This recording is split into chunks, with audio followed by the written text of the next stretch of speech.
Hello everyone. 36 seconds 36 seconds में हमें हर एक क्वेश्चन सॉल्व करना है।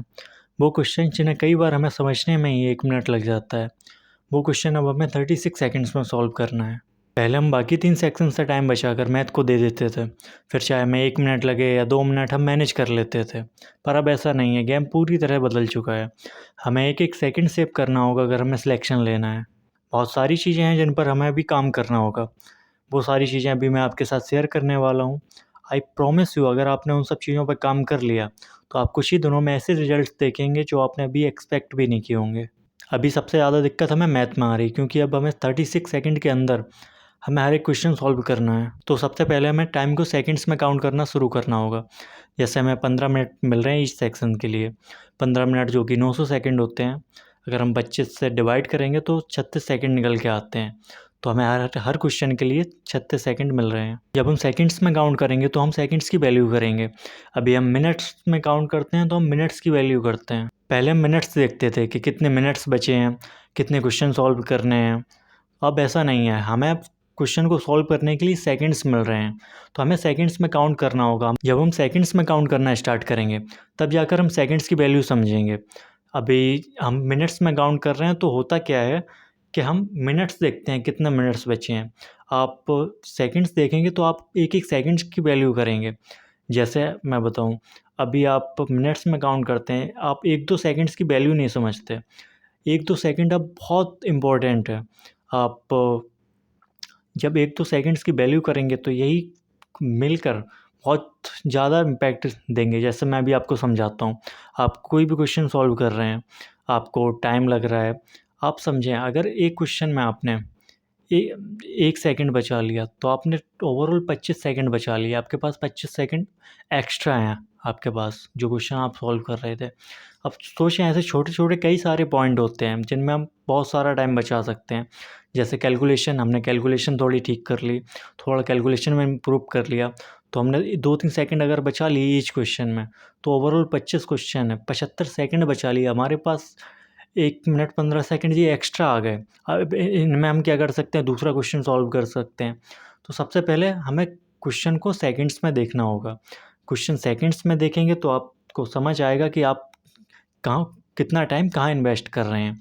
सबसे पहले आपने देखा, क्वेश्चन को सेकंड में काउंट करना शुरू करना है। उसके बाद क्वेश्चन को नोटिस करना है। क्वेश्चन को नहीं, टाइम को नोटिस करना है कि आप कहाँ इन्वेस्ट कर रहे हैं। आपने कोई भी क्वेश्चन, आप मॉक लगा रहे हैं, आपने स्टार्ट किया, तो आपको सबसे पहले करना है, आपको क्वेश्चन देखना है। क्वेश्चन पढ़ा आपने, पहला पॉइंट आता है क्वेश्चन समझना, कि आपने क्वेश्चन पढ़ा। आपको फाइंड आउट करना है कि आप कितना टाइम कहाँ पर दे रहे हैं। जैसे आपने क्वेश्चन पढ़ा तो आपको नोट करना है कि मैंने क्वेश्चन पढ़ने में कितना टाइम लगाया। फिर आपको वो भी नोट करना है कि क्वेश्चन को पढ़ने के बाद समझने में मुझे कितनी देर लगी। आपको ये नोटिस करना होगा, तभी जाकर ही आप इम्प्रूव देखेंगे। आपने पहले क्वेश्चन समझा, क्वेश्चन पढ़ा, उसमें देखा कितना टाइम लगा, क्वेश्चन समझा, उसके बाद क्वेश्चन को करने में कितना टाइम लग रहा है एक्चुअल में, जो कैलकुलेशन वाला पार्ट होता है, जो कुछ करना है। तो आपको ये नोटिस करना होगा, और आपको ये नोटिस करना होगा सबसे ज़्यादा टाइम कहाँ लग रहा है और क्यों लग रहा है।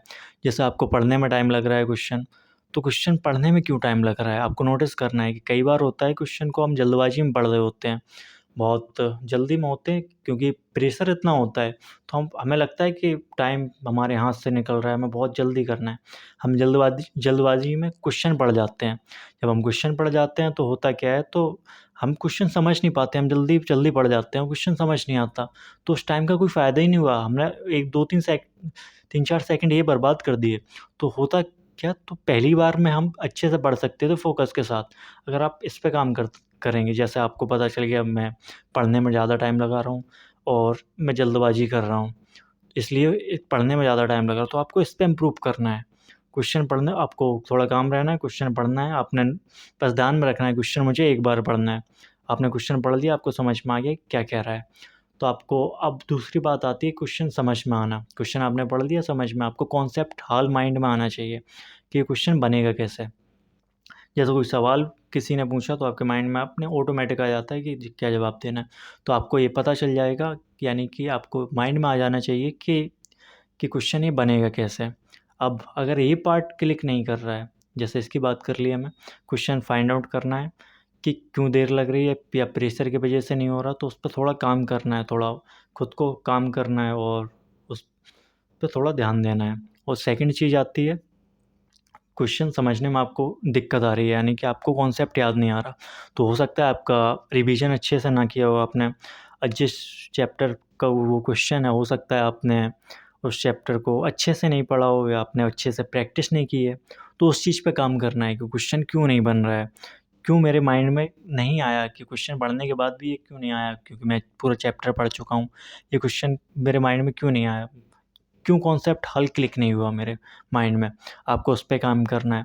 थर्ड पार्ट आता है कि आपको आपको पता चल गया, आपने क्वेश्चन पढ़ लिया, आपने क्वेश्चन भी जल्दी पढ़ लिया, आपको समझ पे भी आ गया आपने क्या करना। अब होता क्या है कि बहुत सारे लोग क्या करते हैं, कैलकुलेशन आपको पता चल गया कि क्या करना है, और आगे वाले पार्ट में बहुत ज़्यादा टाइम दे देते हैं कि अब करना कैसे है। आप लिख रहे हैं, एक एक पॉइंट लिख रहे हैं, अननेसेसरी कैलकुलेशन कर रहे हैं, तो आपको उस पर फोकस करना है कि मुझे उसमें टाइम लग रहा है। अगर उसमें टाइम लग रहा है तो आपको उस पर काम करना होगा।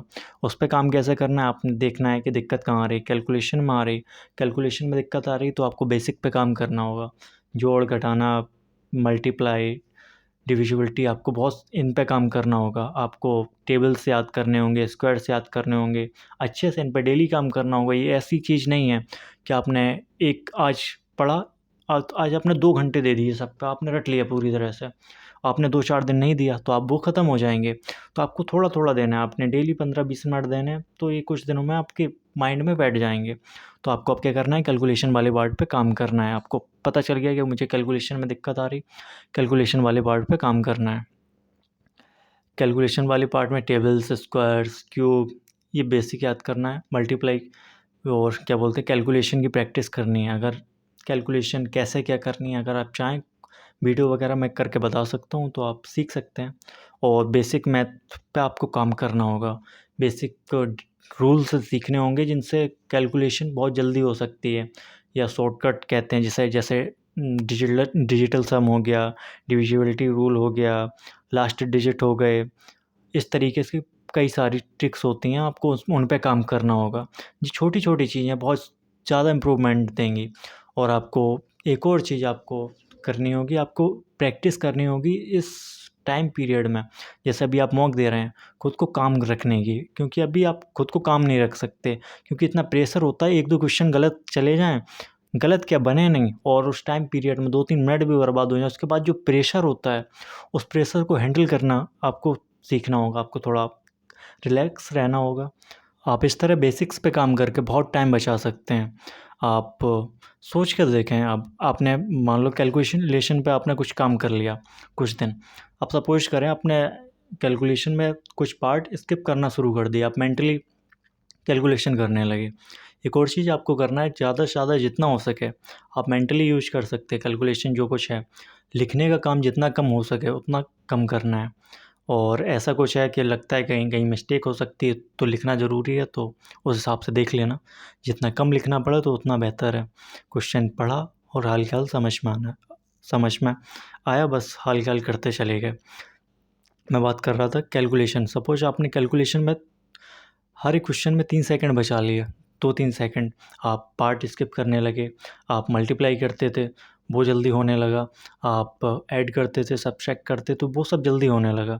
तो आपने 3 सेकंड बचाए हैं, तो अब होगा क्या, आपने एक क्वेश्चन में 3 सेकंड, आपने सपोज़ 20 क्वेश्चन किए हैं, तो अब ओवरऑल आपने 1 मिनट बचा लिया है।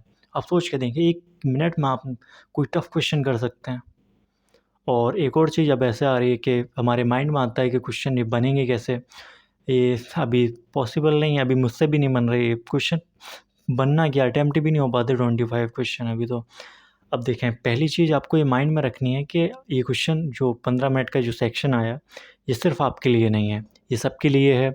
और जो क्वेश्चन सिर्फ़ आपसे नहीं बन रहे हैं, ऐसा नहीं है, सबसे नहीं बन रहे हैं, सबके लिए डिफ़िकल्टी है। तो आपको थोड़ा काम रहना है, आपको अपनी परसेंटाइल पे फ़ोकस करना है और एक्यूरेसी पे ध्यान देना है, क्योंकि आप पे ना ऐसा ना करें कि आप प्रेशर की वजह से, आप ज़्यादा अटेम्प्ट करने की वजह से आपकी एक्यूरेसी डाउन हो जाए। तो आपको एक्यूरेसी पे बहुत ज़्यादा टाइम देना है। तो आपने समझ लिया कि किस तरीके से आप टाइम सेव कर सकते हैं छोटी-छोटी चीज़ों पे ध्यान दे के। आपको बस फ़ोकस रहना है, आपको एनालाइज करना है एक एक चीज़ कि आप इन्वेस्ट कर रहे हैं टाइम किस तरह से कर रहे हैं और उसे किस तरह सेव किया जा सकता है, पहली चीज़।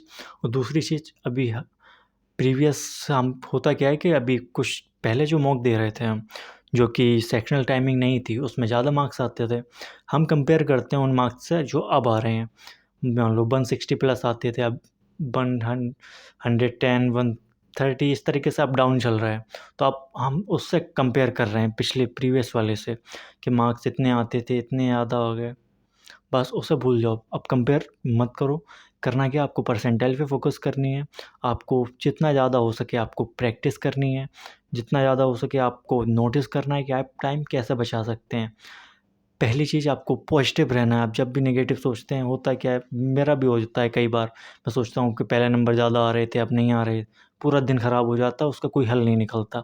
हमारे हाथ में बस यही है कि जो कुछ है हम अच्छे से करें। पहली चीज़, आपको कंपेयर नहीं करना है, किसी और से भी नहीं करना कि किसी और के मतलब आ रहे हैं कि इतने आ रहे हैं, मेरे कम आ रहे हैं। आपको खुद को देखना है, किसी और के बारे में आप क्या जानते हैं, तो उनसे कंपेयर कर रहे हैं। उनका बैकग्राउंड कैसा रहा, उन्होंने पढ़ाई कैसी की, अब कब से तैयारी कर रहे हैं, क्या जानते हैं आप उनके बारे में, तो आप कैसे कंपेयर कर सकते हैं। अपना देखो, आपने किस तरीके से पढ़ा है, आप अभी कहाँ स्टैंड कर रहे हो, आपको इम्प्रूव करना है, कैसे कर सकते हो और किस तरीके से आपको काम करना है। आपको इन सब चीज़ों पे काम करना है। आप पेपर की बात करते हैं, आप पहले आपको आप पेपर की पे पहली आप पेपर के लिए खुद को तैयार कर सकते हैं। जैसे पेपर में क्या अप्रोच होनी चाहिए, आई थिंक, जो जैसे कि पेपर में जैसे कि सेक्शनल टाइमिंग है, हमने जैसे सपोज़ जीएस का सेक्शन खुला, उसमें सबसे पहले हमें क्या करना है, पेपर शुरू होने से पहले खुद को रिलैक्स करना है। कई बार होता है कि क्वेश्चन इतने हार्ड नहीं होते, हम प्रेशर की वजह से क्वेश्चन गलत कर जाते हैं, अपना प्रेशर होता है। मान लो मैथ का कोई सेक्शन खुला, आप जैसे ही खुलने को है, तो आपको 1-2 मिनट थोड़ा रिलैक्स होना है, डीप ब्रेथ लेना है, बस ठीक है। आपको काम रहना है, आपको फोकस आप मेंटल कर सकते हैं कि आपको क्वेश्चन किस तरीके से करना है। अप्रोच आप माइंड में रिमाइंड कर सकते हैं कि मैंने हार्ड क्वेश्चन नहीं देखने, जो क्वेश्चन पहला है, जो बनने वाले हैं हाल, उनको वन गो में कर देना है। जो क्वेश्चन ऐसे हैं कि जिनमें टाइम लगेगा, और जो क्वेश्चन ऐसे हैं कि जो 100% आ जाएंगे पर जिनमें टाइम लगेगा। कुछ क्वेश्चन ऐसे होंगे जिनमें ना श्योरिटी होगी और टाइम भी बहुत लगेगा, उन्हें अभी नहीं देखना है। तो इस तरीके से आप मेंटली प्रिपेयर कर सकते हो कि पहले ये करना है, ये करना है। थोड़ा काम रिलैक्स रह के जब आप करोगे तो आपकी एक्यूरेसी बढ़ेगी। अभी यही आपको यूज करना है, अभी आपको मॉक में, जब आप मॉक दे रहे हो तो यही आपको ट्राई करना है। जैसे आपको वो दूसरा सेक्शन खुलने को है, सपोज़ आपने जीएस का सेक्शन कर लिया, उसमें आपको टाइम बच गया, तो आपको करना क्या है, आप ज़्यादा उसमें टाइम माथा पच्ची नहीं करना कि आपने बार बार देख रहे, पढ़ रहे, क्वेश्चन के बारे में सोच रहे, ये क्वेश्चन नहीं बन रहे। मान लो आपने 10 12 13 क्वेश्चन बन गए, अब बाकी के नहीं बने, तो आप उसके बारे में स्ट्रेस ले रहे हो क्योंकि आपके पास टाइम है। तो ये सब नहीं करना आपने, बस कर लिया एक बार में, बस थोड़ा रिलैक्स होकर बैठ जाना है। आपको अब अपने नेक्स्ट सेशन के लिए आपको तैयार करना है, थोड़ा रिलैक्स हो जाना है, बिल्कुल काम कर लेना है खुद को, डीप ब्रेथ लेना है, बस रिलैक्स रहना है। तो आप इस रिलैक्स रहने से आप देखेंगे नेक्स्ट सेशन में आपको बहुत ज़्यादा इम्प्रूवमेंट दिखेगा। आप थोड़ा काम रह पाओगे और आप अच्छे से फ़ोकस रह के आप जब आप फ़ोकस रहते हो तो आपकी टाइमिंग भी जल्दी बढ़ती है। कई बार क्वेश्चन ऐसे होते हैं, क्वेश्चन जो मॉक में बन जाते हैं प्रेशर में, मेरे साथ अक्सर होता है, आपके साथ पता नहीं होता है या नहीं। कई बार क्वेश्चन होते हैं मॉक में बन जाते हैं मुझसे, फिर बाद में देखता हूँ कि मैंने इतनी जल्दी कैसे बना लिया था। बन रहा होता है लेकिन इतनी जल्दी नहीं बन रहा होता। मॉक में कई बार बहुत जल्दी बना देते हैं। तो उस टाइम होता है जब आप फ़ोकस हो रहे होते हो ना, तो कुछ चीज़ें इतनी जल्दी क्लिक कर जाती हैं आपको, तो बाद में दिमाग में नहीं आती। तो इसलिए काम रहना बहुत ज़्यादा इम्प्रूवमेंट देगा। आपको इसी तरह करना है, आप मॉक दे रहे हो तो आपको काम रहने की थोड़ा प्रैक्टिस करनी है। जैसे आपने रीजनिंग दिया, आपको 1 आध मिनट बच गया, वैसे तो बच नहीं रहा है अभी, तो बच भी गया। आपने इंग्लिश दिया फिर बच गया, तो आपको नेक्स्ट सेशन के लिए आपको प्रिपेयर करना है, थोड़ा काम करना है, खुद को थोड़ा रिलैक्स रखना है। और यही था, बाकी ज़्यादा कुछ है नहीं। आपको बस थोड़ा-थोड़ा क्या बोलते हैं, फ़ोकस्ड रहना है। आप खुद से नोटिस करेंगे कि चीज़ें किस तरह से काम कर रही हैं, आप कैसे इम्प्रूव कर सकते हैं। होता क्या है, हम स्ट्रेस में रहते हैं, कई बार बहुत ज़्यादा प्रॉब्लम के बारे में सोचते हैं ये होता क्या है, जब हम जिस चीज़ को देखते हैं वही चीज़ ज़्यादा दिखती है। अगर हम प्रॉब्लम के बारे में सोचें तो प्रॉब्लम ही दिखती है ज़्यादा, अगर हम सॉल्यूशन के बारे में देखें तो सॉल्यूशन ही दिखता है। कई बार होता है कि हम जब नेगेटिव होते हैं, स्ट्रेस में होते हैं, तो सारी सारी चीज़ें नेगेटिव जा रही होती हैं। जब हम पॉजिटिव होते हैं सारी चीज़ें पॉजिटिव जा रही होती हैं। तो थोड़ा काम रखो, पॉजिटिव रहो, खुद पे बिलीव रखो, बस करते जाओ। थोड़ा नोटिस करो इन चीज़ों पे, चीज़ें किस तरह से काम कर रही हैं, आप किस तरीके से टाइम बचा सकते हैं। और पहले ही से खुद को तैयार रखो। सारी चीज़ें जैसे आप जो कुछ सीख रहे हो उस पे इम्प्लीमेंट ज़रूर करें। जैसे अभी जो कुछ मैंने बताया, आपको जो चीज़ें जो कुछ ठीक लगी हों उन पे इम्प्लीमेंट करें, थोड़ा ट्राई करें अपने हिसाब से। आपको जो कुछ तरीके और सही लग रहे हो तो उन पे काम करें। कुल मिला के आपको प्रैक्टिस करनी है, आपको इम्प्लीमेंट करना है। आई होप आपको कुछ सीखने को मिला होगा। अगर वीडियो हेल्पफुल रही हो तो आपको पता है क्या करना है बाकी। बाय।